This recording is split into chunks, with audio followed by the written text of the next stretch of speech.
kwan a wo mo no mo fa so e wo ho no. Na Ghana is Commission enso akasa de afano HIV no mboa we no ekoso e wo memu na no nam so mo de atodwa se enkran no mo ne asante mantem mo na ekonanim pa we ne nsem bebre agodie mu nsem ka ho na mbiri no yaboabo no de besom se no numpa mu kase abaseda no enkonfama Alkem Ghana Limited wo mo eno mo boye chi dom ye den nsem ni na no ye de besom Alkem adawro mansase no ebe ho no mo pa nti asase aya kwadanda woda wontumi ndalanga den nsem o mo ha oni nyina no bombade pasa obefre no ma na no na ede TV nas no frɛ anasa fana frɛ wo mo na wo mo entwetwe nkomo wani beje pa sa waye no sa na wotwe awie anasa bosumi awie ye wo mo a wo mo kɔhwɛ wo mo de no anije nko a na ahye wo mafromu man no enye fedi agro nto be a wo so wo bi afrɛ na wo ne mpemfo entwetwe nkomo se usika ye krado se usika ye krado mpemfo wotema ewanimpa so mo na obekasa na mboa wo pebia no wo matumi aboa na wo so nsase awodo bi a wo pesa won saka na Japan no ye wo so no wo mo atumi aboa eno achi no RKM wo mo se wo mo car tracking device no wo mo eye na wotwe baako entity e de ama wo mo a car tracking device installation no wo mo do wo mo shem ni nyina no wo mo ye kama e de ama wo mo weni na wotwe baako pe e na wo mo e de ye na wo wie kra na wo pese wo di tu kwan kwa mo no ne ekopa adwuma wo ni nyina no RKM aye krado se wo mo betumi abo pa na wo so no wonsa no atumi akansa no dwuma papa no sika wom esanse na nsen anase wiase abe no sisi ano device ahodo aye tracking once no eno ana eye adwuma wo yero kra no wo betumi dibe agba no nya ka nkwa phone ni nyina no wo betumi atracking kama we no so ye ni jesama RKM ete abasa so ana phone wa so eno no eye Logic L63 amanone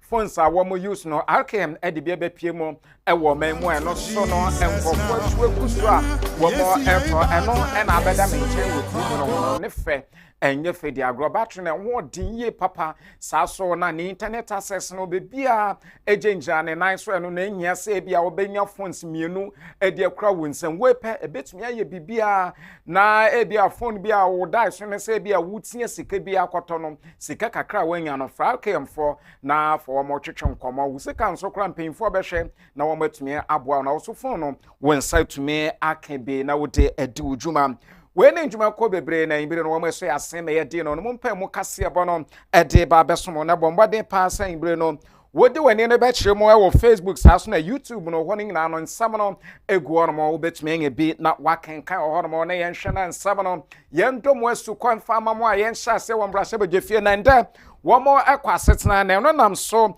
e mo so afa be de kire no e no hwe yisika nsam so en nyamfo John Kuma ede atudwa sa wo hwe media budget a endra chi wo mo ede betudwa no wo hwe mu ye de yie papa na no kire kra sa Ghana yisika sam no ekonanim ye pa yen kombra se be jefie na yen kotie nsam ahodo en nyamfo John Kuma ode tudwa ni bi.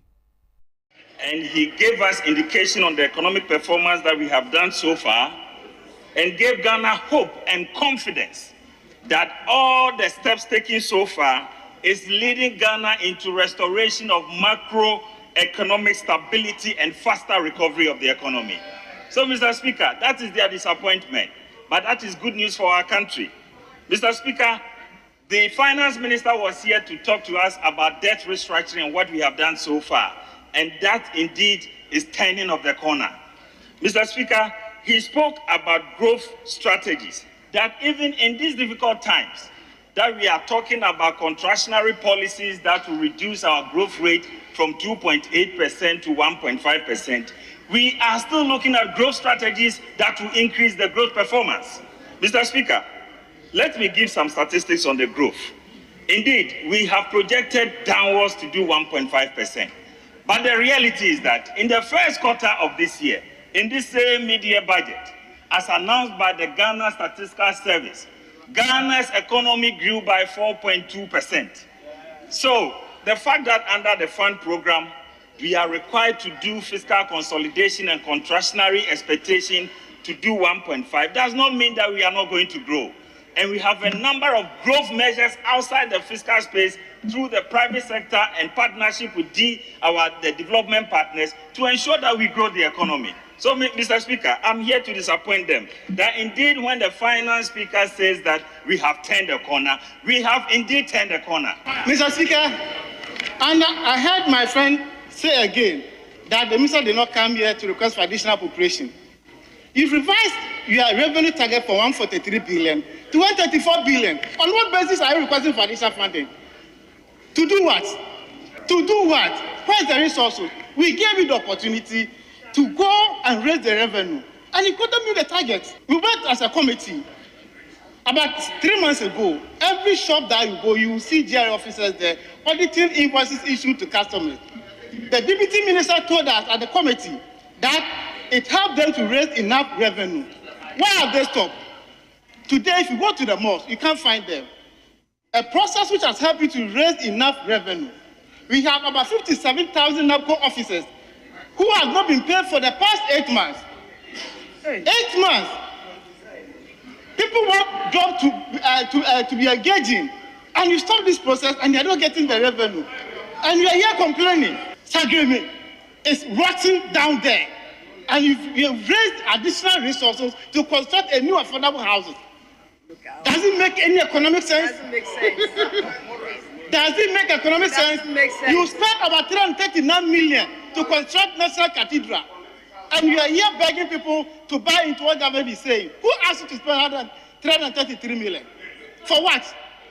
And you come here to complain to you, my notice said that don't put in further requests because we know the situation we find ourselves. I will say after that switch no more I want brashe bedwefie na abra eye yewura jonkoma de sansan we betu dwa no na dom dodo no so pin ba ko no so di akotin wo mpa enemiamfo Isaac Adongo enso de betu dwa no se we nyina kenken kwa enkosi aga na media budget eye photo samfo yewura kinofo ya tade betu dwa no kra no akoyem se obi na wewe no ye kan rensem e dia ma na potom no anasa poto kasem no ya to no se tribute na no na wo mo be kenkan wo ho no mo ntihwi nim enye hwe ntigana for enhana sansem ni nyina no anasa media budget no wo mo embom fontungu baby. He came and sang funeral dirges. As a matter of fact, when he finished reading, it was clear he was reading the tribute of a dead economy. And you want me not to say it? Mr. Speaker, the dead economy and the features that he described here yesterday was that this is an economy that at the end half year June was growing at 4.2%, but it will end the year at 1.5%. Why? Is he going to put it in reverse here? That he will move an economy from 4.2% growth in June to 1.5% growth in the end of the year. So I should clap for him. That is a reverse year. Is that the only year he knows? That's the way he studies the corner. Mr. Speaker, the man says that interest rates have moderated. Meanwhile, just 2 days ago, his governor increased the policy rate to 30%. This is not lending rate. The policy rate has just increased to 30%. Mr. Speaker, inflation, 42.5%. Clearly, these are features of a dead economy. Mr. Speaker, depreciation of the currency was negative 29.9% as of June. Mr. Speaker, he says that by the end of this year, his net international reserve will cover less than 1 month, 0.8 months. I did not say it. He came and read these things. Mr. Speaker, he says reserve money is 68 billion, but the governor of the central bank, through his own audited account, says that he registered negative reserve of 70 billion. You are reading a media budget when your entire reserve has disappeared. And you say, I should praise you. Mr. Speaker, Mr. Speaker, what the minister did here was basically reading the tribute of a dead economy he has to bury. I didn't say it. He said it here. Funeral dirges. We couldn't even dance because we're in a bad mood. The problem is reckless management of the Bank of Ghana, and Mr. Speaker, we must pay attention to that Bank of Ghana. How can you make a loss in reserve of 22 billion and blame it on government? Our colleague on the other side just mentioned that they paid BOG supported government with a stock of 80 billion Ghana cedis. Mr. Speaker, when you look at that report, the 80 billion stock dates way back 2 decades ago, and not now. 2 decades ago. Mr. Speaker, let me tell you that in 2017 to 2019, there was zero financing from the Bank of Ghana to the government of Ghana. It was only in 2020, because of the COVID, we had to go for a 10 billion loan. Yes, Mr. Speaker, beyond 2020, in 2021, there was zero financing. This is data. This is the truth. So I beg you out there to listen to the truth and don't consider what my colleague on the other side said. Mr. Speaker, in 2021, I must say and repeat, there was zero financing. You will all agree with me that in 2022, things were really bad. There were a lot of challenges, not just in Ghana, Mr. Speaker. So for my colleagues to sit here and pretend as if it was only in Ghana that things changed, that is not true. Clearly across the globe, times were hard. The Russian-Ukraine war came in. Unless you are telling me it is not true, Mr. Speaker, unless they are telling me it is not true. Honourable members, order. With a 37 billion overdraft, and not the rate or the amount my colleague on the other side stated. So, Mr. Speaker, we are not shying away from the fact that BOG supported government in 2022. In 2017, when the banks went into solvency, Bank of Ghana, Government of Ghana came to support Bank of Ghana with about 20 to 25 billion to enable them address that issue. So, Mr. Speaker, if today the Ministry of Finance, the government through the Ministry of Finance also needs support, I don't see why we shouldn't do the same. And Mr. Speaker, beyond that, as part of the measures to streamline and help us guide our macroeconomic stability, we have an MOU with BOG.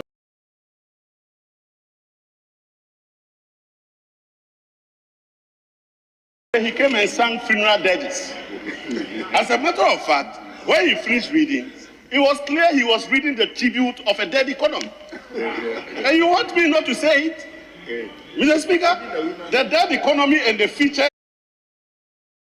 Bujefie na hono ma ye hie papa na yemfa ye ne mfa nche mo ensam foforo ma yenkopie mo e wa santemantem na okopie mo asantemantem enche bia na asantemantem mo mejo e de betudwa yewra sampan de betudwa so mo hwe na okopie mo asantemantem a wo ma mo twi pragia ne okadafo no wo mo be hwe na ma ye nchese awodo na e de ama mo ne no e na okopie mo e wo race course e de kese no no e da wono mo ne no kwado mpatem wono mo ne nyina wamo de atudwa sa wokofo bi adwam hono no enya de ambra no ba ma ho kwan me no ne no awuredwam hono ma kwan ba bi ho na obetumi asi wo mo ne no nam so ema mo so ayo ye kyerapa de atudwa sansam awodo ampanyimfo na sanchihye ampanyimfo aye de ama mo sa wo mo na wo mo nam so ma traffic awodo na ekoso wa santemantem no emfo mo ntempanyimfo mbode pa sa wo mo ntoto ya na sa wo mo hyehyɛ no wo mo ebetumi eye ne na yenkotie wo ye kyere no mo no nsam awodo a okada riders na wo de tu dwani bi beye empem ahasa ene adunum enum na sani pai wona na oye memma wom no eye empem oha ene dunum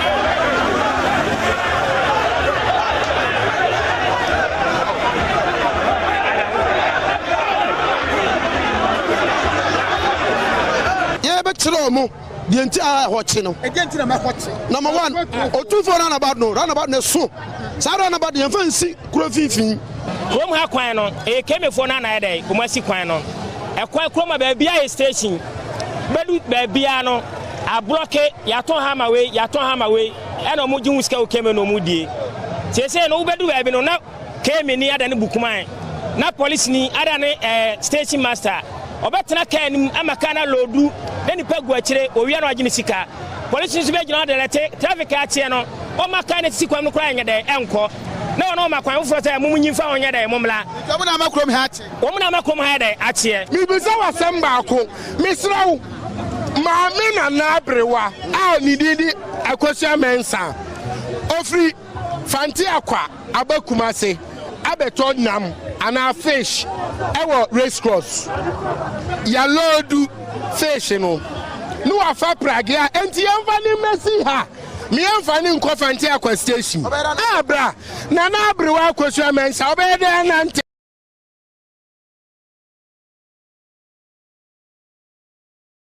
Chafo na yemfia santimante mu na yemfa ne mfa nkyeremu wonsam foforo mu na sansam gwe no ye bompai se yebet enda so no bibe atumi akoso yebehwe na yekwakotie mu enkyeremu na yenkwansam foforo so ayenkwa yapomde mu nsam so na Ghana Yes Commission sambre womo ede atudwa sa wokọ womo akache 2022 afinu mu no nipadodo a yare no womo etumi enye ebe no nkan krodium hanom no ena etumi pagya kwa animu pa no to aso no asante mantem na chese sa amanto mienu ena womotumi nya ebe pa na no nam so mpemfo ade atudwa so womo srepa sa woni oba ne be ma ekwakohia bombodin pa sa obansam roba no wo so no obetumi ahyebi anasa neoma awodo bi a wo be ya sa amboa wo no ebe enkwa woni paduo mu no bombodin pa se no wo so no wode be ebetumi abo ho ba ne yenkotie womo kasamafo ansam awodo bi ode atudwa ne bi beye empem ahasa ene adunum enum na sani pai wona no oye mmema wom no eye empem oha ene dunum ena emma ewom ye empem ahanu aduanan se boni tofa emun kwala na eye 24,712 and mpanimfo wana wadi mfie dunum ekono so no moye mpem ahasa aduasa ene ahanu eni dunum na 2022 numu no nipa enya HIV foforo a ekyerese 2021 no sa nipa no mu ni HIV na emom yewura 2022 mu no na onya HIV sa nipa no eye mpem dunsia ahenum adioson enan emu mema na eye mpem num ahensia aduanan enson ena ma ewomu ye mpem du ahankron aduonunson na yede ba regions nsoso a ne makan ye national level data na regional level data no ne yehu ni se nipa dodo a wo HIV wo man mu no dodo na ete enkran mantam mu ana Greater Accra mantam mu nti Greater Accra mantam no nipa dodo a wo HIV a ete sa mantam ni mu no eye mpem adio watwinum ahenan ene miensa a broni beka se sa nipa yi eye wona wo HIV nyina wo Ghana no emu oha abupan aduonu nan ne tosumienu eye Ashanti region omonsusu wo 72,429 persons living with HIV ewo region numu na region a nipa ewo HIV esu akra no eye North East region a nipa dodo a wo ewo HIV no eye apemba akon ahenson aduanan miensa living with HIV ewo region numu na region a nipa ewo HIV esu akra no eye North East region a nipa dodo a wo ewo HIV no eye apemba akon ahenson aduanan miensa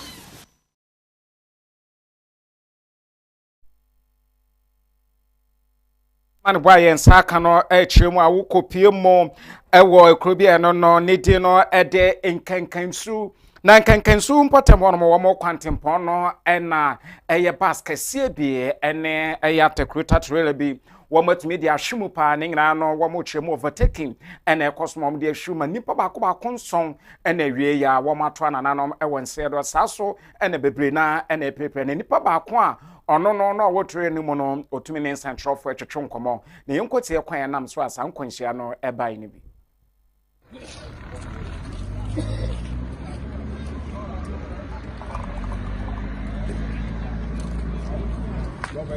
Ada. Ya pa mu tell. Ya ma na.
Okay, so what exactly happened?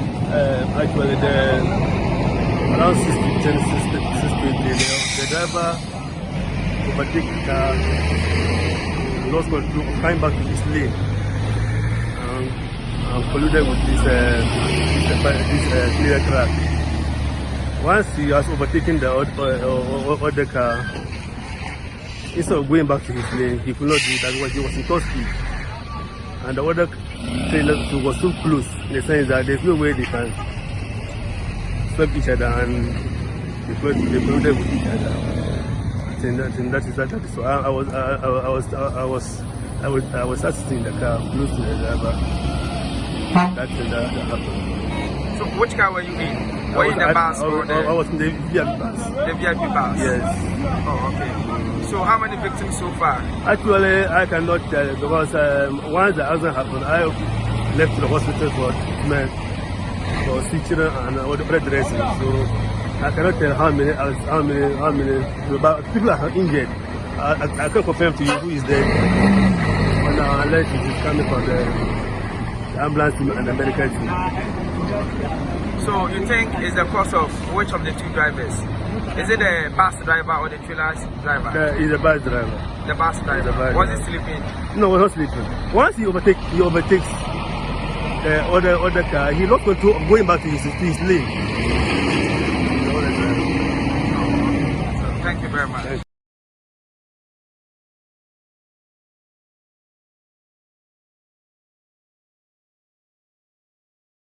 Ayabusia for yemfisa we ho somewhere mo na yemfe ni mfanchi mu won sam foforo mo na Ghana Forestry Commission wo mo so akeka wo mo ho na nche bia na so ya wo mo eno mo hwenso mu nam so de betu dwa se cross season no wo mo atumi atotupu mu kama nti obi ene wo be kopo kopemembre no wo mo ebebie no na ye bosom ba ko na wo mo yesa adwumedi na eno so nam so ma Ghana Forestry Commission eno so wo makeka wo mo pa eno so Wamodi atudwa se August busmi ewo mi dedi nkan pepepe na womo hyase de kwapem December busumi de no so edi kan no ene no so no ye kwaya ahoduo mu womo omokọ chenechene womo kwakwachi nkusie ne nkoto ne we nyina no womo atumi atoto kwai ne mtemu bia embo no humusu se no okono wakwakoche nambi ewo kwaye na no mpo no wo mo de atodwa se bi akrante de wo pe bi ache a enkrata wo ho e wo sa wo kofele sa wo fele ne nyina ene de enkrata no aye krado no nkrante awodo no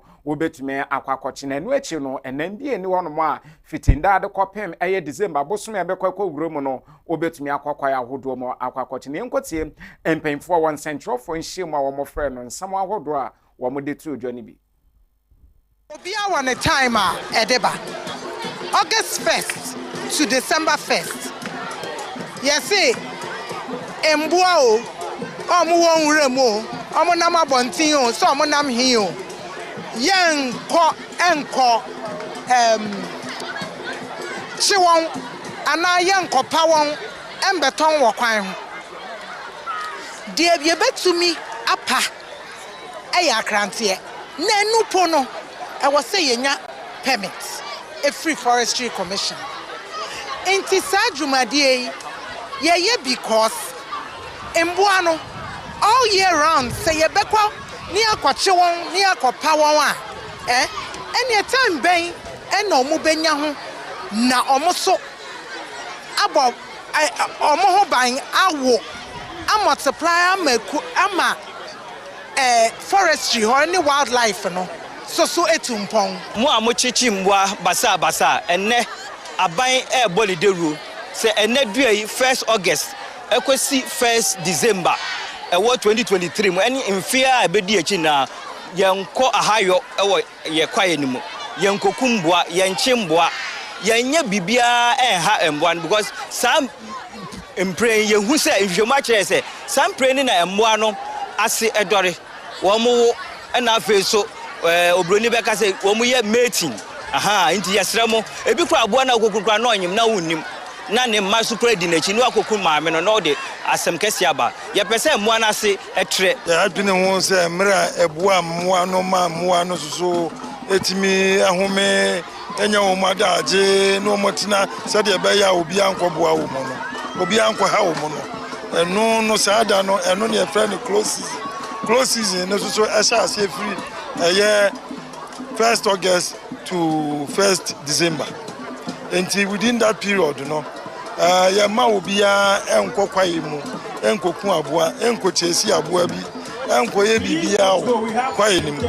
Na ya jai ama emwa no ehu ato omo.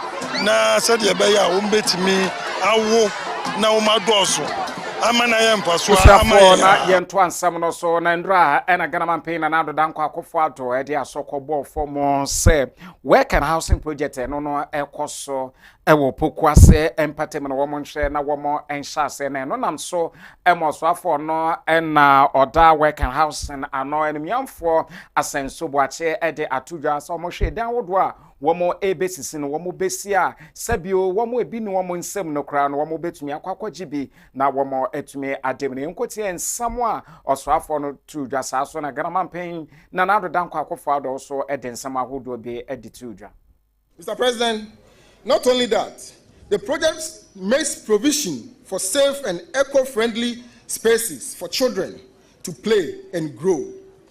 Recreational facilities such as football fields, tennis courts, swimming pools, as well as commercial spaces. By this, we strive not only to meet the housing needs of our people, but aim to create a model community that embraces eco-friendliness, supports local industries, and adapt to the challenge. This housing project embodies our dedication to prioritizing housing as a fundamental need of our people. Statistics show that only a meager 5% of our population can acquire homes without assistance, while 60% require support facilitated by the state to access housing. The remaining 35% of our population will not be able to access homes, even with government subsidies. The support required by households falling into the 60% bracket comes in the form of supportive subsidies and policies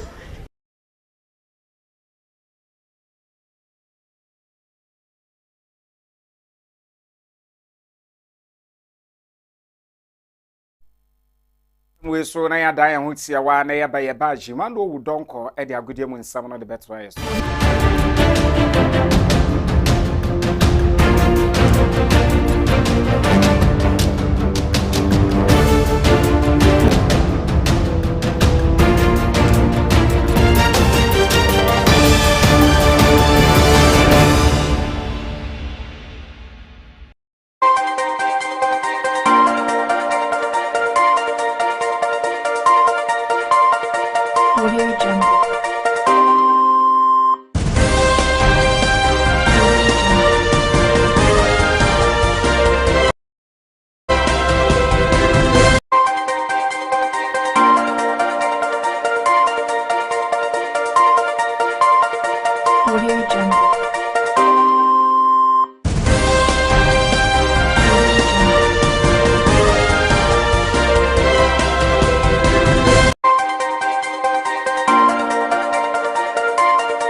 Blason say they are good even to akase bono so emfa ba wasada enkom fa nana kwaku Pamford before na ode kase bon de kano e de medin e di manual oh don ko betimi afam manual capito de capito bobo yamfa sada enko emfama our group of companies lord and I say mobile phone na ekrawa wonam kromo bia etwa okunse obia kamfo say brother nie sister nie ni na arkema adaroma yakafo mobile phone na wota cha say nyama wodo e she aye phone box me we so unya obabi bia ni na say brother tobi esan say ne bo no da form we yen phone bia obekase kotisi kapudu akoto na so akafo hard bro arkema adwi Ghana phone and say mo de na bejo de na bibia so ntimi akora ni bisa won say phone de kra no internal memory na wo na ye say battery no ko charge am do send the AD now also got screen protector so abonten ni na RKM ye ni na abom de ahye de ama so na beboa ama also diet no etime be per mount but bodo na beje de e wo danso man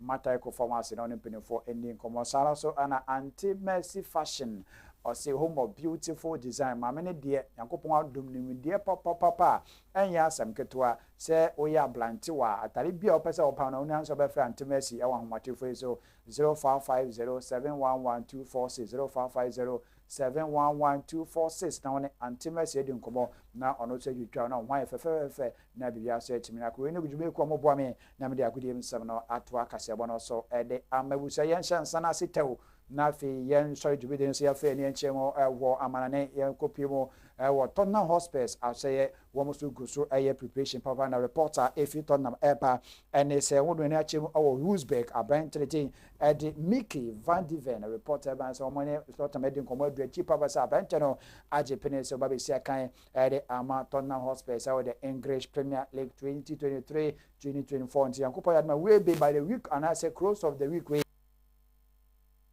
na bibia so acheme akọ na no yemfi Tottenham ya fe ne achemu our Turkish Bobo quality at the Besiktas reporter efi Besiktas so as ne say Abrante Nicolas Pepe I see a kind edema Arsenal no Arsenal penny for the betis Abrante no onka Arsenal for the beya Bobo quality Besiktas emeje Abrante no enfi Arsenal na onko jemu see a kind and from Besiktas league reporter efi Abrante di Nicolas Pepe say eba demonchemo ere ama yentwa yutane kopimo ewo Manchester City bobo kona so guso preparation na won we ni achemo ewo the German Bundesliga last week aso ye ni na se Abrante din the Josco cardio reporter ban se boko the Man City for show interest Abrante mu se won nja Abrante mu na omopimo ewo Etihad Stadium na obesi akan from Manchester also the befima April ya de monchimo at the Bama viewers in a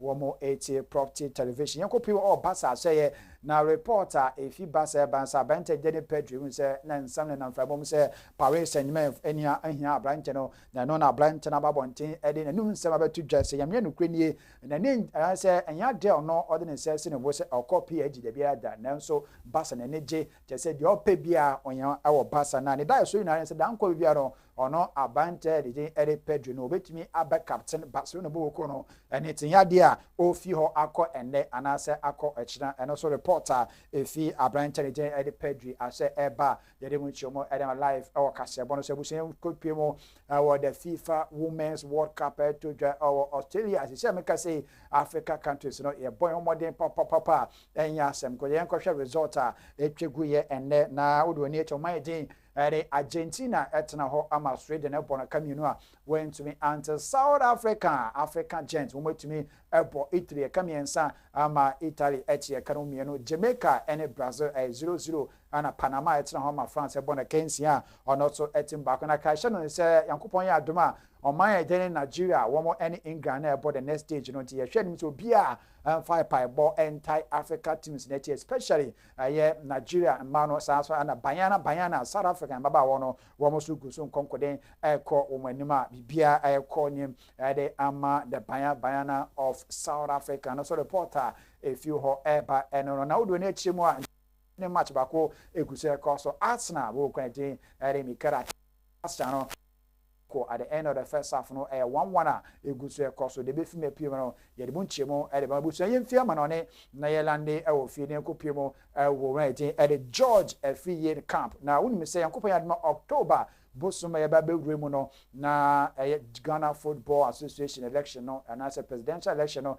basna no and right e de George Afiye ababo ntele to just said this election dey ayafo say enye den kwa enfama no the and Georgia for call at the noon 7 Kotudra was Asempa 94.7 FM, the ultimate sports show. Professor Ike Wallace, a hostera, or then a noon some editor Ghana for him.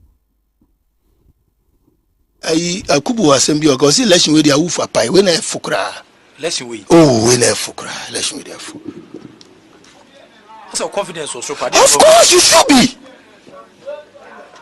You should be. Then one. Kubu assembly or cause election with the Ufa pie when I fukra. Election with when I fukra, election with the What's our confidence or so far? Of course, you should be.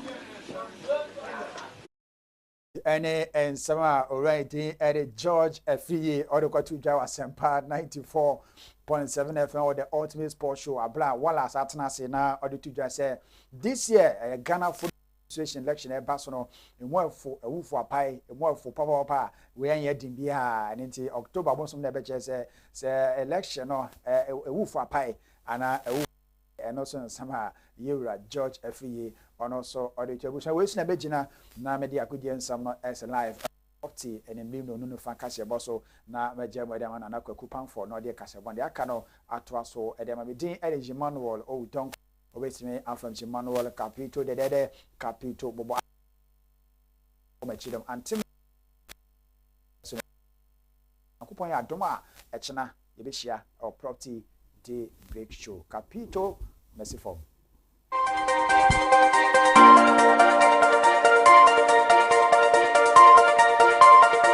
Audio Jungle.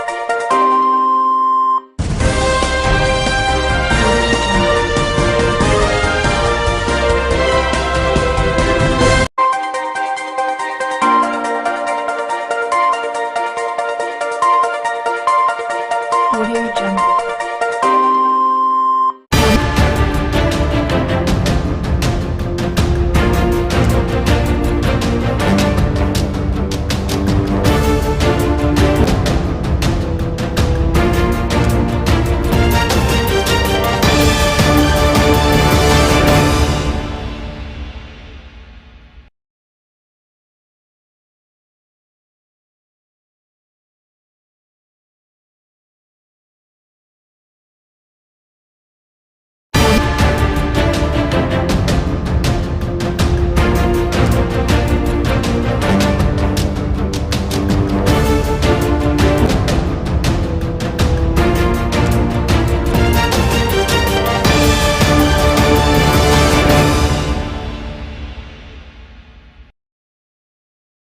Yesama munyina kwa ba na yebeda imando wudon kwase paso de agudi nsam na besom ye na ye nhwe nsam no yenko wie mamu a yenwura mayo nsam no yenko wie mo MPP ameyiko no akache na mpemfo ayensentrofo nhyiemu afre party mpemfo agodo be akasa omo kasa no na womo chiremu a se no no womo etua no woma ye nhyehyɛ soro kokra ewomo enu achi no woma da kwan wodo a womo nam so as MPP amayoko no wo pese odo ho ehyemu a kwan wonam so no no wodo ho Amayoko no womutu yo womode fefefe no na MPP fo no bebre na na womo kasa ndisi fo no pesika na afi na womo ba egisika nsa womo de ateche womo party na no na MPP fo so aye bia no so no ndisi fo no be so kasa de fasa nsem no na yenko na yenkotie nsamo a chotrofo pe de MPP Amayoko no ode tu odwani bi ebe kire ya chemu nine do say was to boy was obia ube pick baako na wakotua a chese we MPP ni no ya chemu nine ye bronze de eno no wetua 2 cities busumi bia ene ye silver enso de eno wetua 5 cities busumi bia gold eno so wo ho eno so wetua 8 cities busumi bia na platinum category and also bitua 10 cedis busumi bia nti we no enyenhye wa nkasa na abehwemu na wahwe ba bia wa hoden ewo ene mfaso a se ofa baako a ubinya afrimu na wa wakase we na mepe enye enhye uyi sa busumi ntoboa no a members bitimi apike no matua no a yesanso wo patrons omunso nhihye wo ho a se wo sign up se wo ye patron a eno so wo sika e se bosumi bia utua de ma party no na eno so ewo eho akatua a obitimi anya afree party ni mu nti ye gane nyina ye nhye obia ye gane nyina ama obia wo ye party ni ana wo nye party ni mpo na wo pese wo be join party no a na wote ase a wo be join wi a na wakase mepe bronze mepe silver mepe gold mepe platinum na wasane wodin na wotua ho deals no na party no so ama wo eho oso ne wakatua na ye de no no mpa mu kase bone de sia mo ne nhwan samo agodo a ye de besom ne be dom kuma womo ewo mra sabeje fie no nyamfo Isaac Adongo de atudwa sa wo hwa abade ta agodo a MPP